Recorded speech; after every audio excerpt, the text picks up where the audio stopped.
আসসালামু আলাইকুম। আজকে আমি আপনাদের সঙ্গে শেয়ার করব ব্রেড মিল্ক কেক রেসিপি। খুবই কম উপকরণে কোনো রকম বেক করার ঝামেলা ছাড়া আজকের কেকটা বানিয়ে দেখাবো, যেন আপনি এই কেকটা খুবই সহজে বানাতে পারেন। চলুন তাহলে আজকের রেসিপিটা শুরু করি।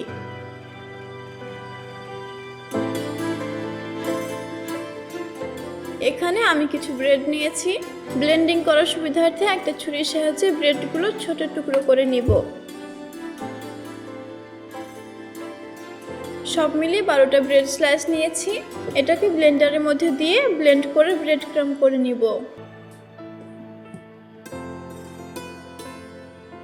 এদিকে চুলায় প্যান বসিয়ে হাফ চামচ চিনি এবং 1 টেবিল চামচ পানি দিয়ে ক্যারামেল বানিয়ে নিব।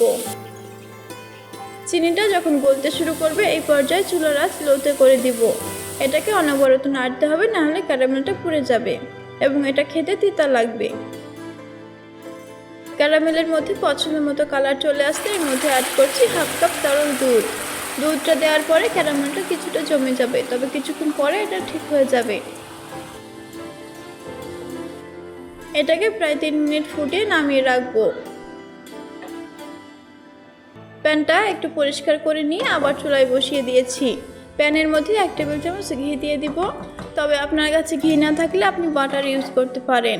ঘিটাকে একটু গরম করে নিব।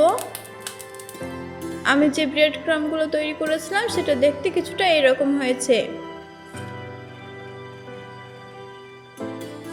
এবার ব্রেড ক্রাম্বগুলো ঘি গরম করে রাখা প্যানের মধ্যে দিয়ে দিব। লো ফ্লেমে এটাকে 5 মিনিট ভেজে নিব।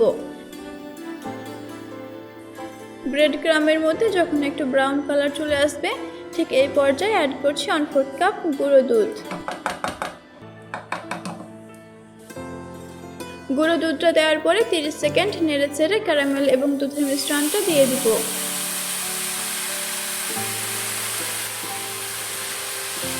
সবকিছু একসঙ্গে খুব ভালো করে মিশিয়ে নিচ্ছি।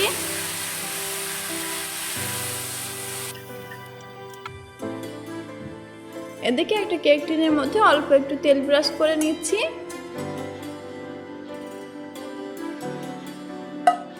একটা বেকিং পেপার বসিয়ে তার উপরে কিছুটা তেল লাগিয়ে নিব। এদিকে ব্রেডের মিশ্রণটা একদম তৈরি হয়ে গিয়েছে। এই পর্যায়ে মিশ্রণটা প্যান ছেড়ে দিবে। এবার মিশ্রণটা গরম থাকা অবস্থায় এটাকে মোল্ডের মধ্যে সেট করে নিব। এবারে রুম টেম্পারেচারে 2 থেকে 3 ঘন্টা সেট হওয়ার জন্য রেখে দিব। প্রায় 3 ঘন্টা পর ডিমোল্ড করে নিব। দেখতেই পাচ্ছেন এটা কত সুন্দরভাবে সেট হয়েছে। এবারে যে কোনো শেপে কেটে নিজের পছন্দ মতো ড্রাই ফ্রুট দিয়ে পরিবেশন করুন। আশা করি রেসিপিটা দেখে বুঝতে পেরেছেন এটা তৈরি করা কতটা সোজা। আজকের রেসিপিটা একবার হলেও বাসায় ট্রাই করবেন। আশা করছি আপনার পরিবারের সকলের খুবই ভালো লাগবে।